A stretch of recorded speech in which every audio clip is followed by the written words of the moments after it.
Hi guys, welcome to another video. So today is Friday. I'm heading to Malaysia again, but I was just back from Australia.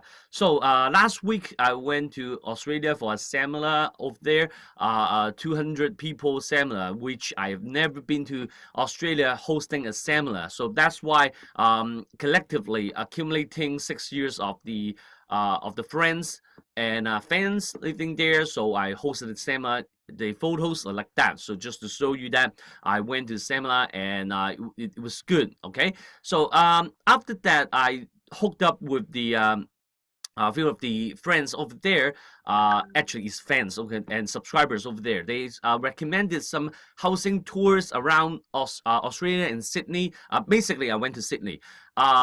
And then I have some comments about the Australian housing market, which is kind of positive. I'll compare. So first of all, if you haven't subscribed to the channel, please subscribe and like my Facebook page so that you will be one of the first one receiving the most updated videos, just like this one. So today, I think Australia is one of the major cities that is going to is kind of feeling overpriced, but compared to those cities, for example, Shenzhen, Hong Kong, Vancouver, Toronto, LA, stuff like that, cities like that, is still a little bit undervalued, and here's why. The first one, there are three ratios that we talk about in the previous videos. Is about one of them is about housing price to income ratio. So as you can see, this map and this site, I can show you the link. You can copy and paste. This is the link. Okay, Nubio.com, blah blah blah. That's the site. Okay, so whenever you can click on the map, it will show you the income ratio. So I won't go without going into detail. You can look at my previous video. There are three ratios about whether or not they're bubbles. Okay, and there's one video about whether or not the bubble will burst. Okay, the two different things. Okay, so you know my plan. I was trying to buy the house in Canada, but that failed because I miscalculated the tax. I, as a resident, I have to pay huge tax. Okay, no, not resident. I as a citizen, but not residing in Canada, I have to pay huge tax. Okay, so my plan was to look at Australia, or otherwise I would just buy two car parks in Hong Kong. So Hong Kong is a really special place. A car park will cost like a house. Okay, but that's fact. Okay, so without going to do too much in the details, the greener it is, the healthier it is at the country. Okay, for example, in United States, not one video, more than few videos I've talked about United States is really healthy. It's really healthy. Okay, so but United States is whole, right? But it's kind of packed. Unlike Canada, it shows that it's only 6.36, but in fact, Toronto and Vancouver is the ratio is as high as 9 to 10. Same as Australia. In Sydney, Melbourne, stuff like cities like that is 9 to 8 to 9. Okay, but in general it's still 7.57. Okay, so I will talk about Australia and especially Sydney. So my point of view is people right in Sydney, in Australia, especially in Sydney and Melbourne, they really can pay up their mortgage. It's not as bad as we think outside of things, but the statistics show that most of them are Chinese going there and buy the house. But as long as they work there, they study there, or someone living there, that's okay. But in fact, there's sometimes there are houses that are vacant.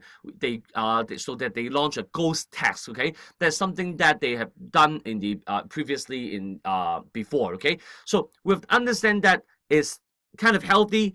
It's okay as long as the interest rate is still going up.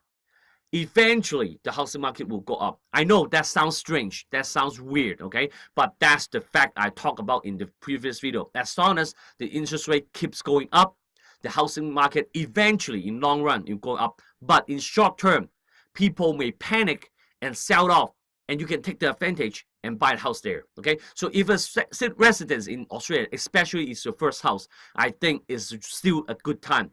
And if that's your first house, you should buy it now. Okay, in Sydney, my point of view is Sydney is pretty packed. The infrastructure is not as is too mature. The driving lane is really tight, really narrow. Sometimes you cannot turn right. It's right hand drive, right hand side, right hand wheel. Other than that, the housing is simply the most beautiful is like that. But most of the houses are really old. But I think it's more or less like Canada and US, but in some way it's different because there are many there are some new houses there. If you're talking about Sydney, okay, it's core Sydney, okay. So you talk about other areas, it's pretty beautiful, okay. So but in terms of valuation or the chance of the price going up, I think Sydney and Melbourne is the best, okay. If because people will still, because of the branding effect, people will go to major city invest. Other cities just for living, for education, stuff like that, they will go Sydney or Melbourne or area around there. So there are a few things you do be careful, be careful of if you're not citizen, not residents. For example, there's some news about the ghost tax. For example, that if you leave the house vacant, they will charge you tax. Another thing is they're charging foreigners double the tax from 4% to 8%. Pretty much, I think it's not as bad as other countries, but that's purely a pain, still a pain, okay? 8% is not super painful, but it's still painful, okay. So you have to calculate that in your calculation. Otherwise, you just like me, I have made an offer, and then right before the offer I found the tax from Canada, simply because I'm not living there, okay. No, I'm not resident, I declare as a long resident, okay. So other fees like FRIB fees you have to pay, for example, from I'll show you a WhatsApp message from fans over there. I will show you, but I have to hide the phone number, okay? Like that, okay? Like that. Is that okay? Yep, that's okay. So it's in Chinese, but basically this is the area you have to look at. For $1 million and less, you pay $5,000. If more than that, below 2 million is 10,000, which I think is fine. I think that's really fine, right? So I think as long as the tax thing is done, I guess it's okay. So not to forget that the policy is a little bit different from other countries like Canada. They prevent you from raising the rental fees, okay. So basically they're protecting the people who renting houses, people who rent houses. They really protective for them. So it's really hard for you to raise the rental fees. So it's, and in other words, even if you are bet on the housing market, you cannot reflect it in the housing fees so that it won't cover your mortgage, right? But in Australia, screw it, they don't care, okay. Just like Hong Kong, if you raise it, they don't care, okay. The government won't really, because this is a market, right?